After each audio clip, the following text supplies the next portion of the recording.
Wewe unaweza ukawa hapa Tunduma eti unafanya fujo hapa, unamkomoa Mwigulu, yeye yuko Iramba kule, jamaa wanakunywa maziwa. Amani ya Tunduma hapa, mnufaika wa kwanza ni wewe.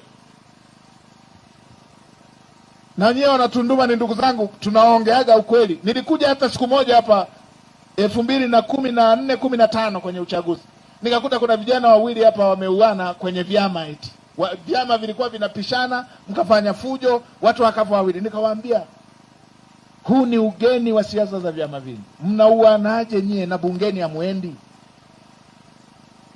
Mnapiganaje? Unaambiwa kamanda komaa tupigane. Ninyi mkishapigana mnauana hapa. Sisi tukishaingia kule bila kujali ni wa chama gani, kwanza tunatafuta nyama choma iko wapi. Nikamwambia nyie vipi?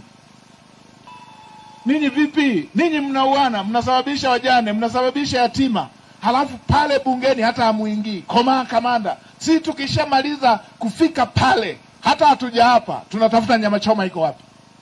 Vipi? Amani ya kwanza, mnufaika ni wewe. Ninyi mnasukumwa na mtu ambaye yeye hanufaiki na amani yenu. Anawaambia fanyeni fujo. Yaani mtu yeye yuko Marekani, yeye yuko Kenya, yeye yuko South Africa, anakuambia fanya fujo Tunduma. Yeye na watoto wake yuko kule. Anakuangalia kwenye TV, ameweka na juisi, ameweka na mishikaki, anakuambia choma na shule. Yeye watoto wake shule anaosoma ya malumalu.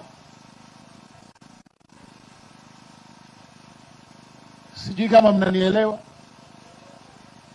Anakuambia kwa mtandao tukutane roundabout, tufanye vurugu.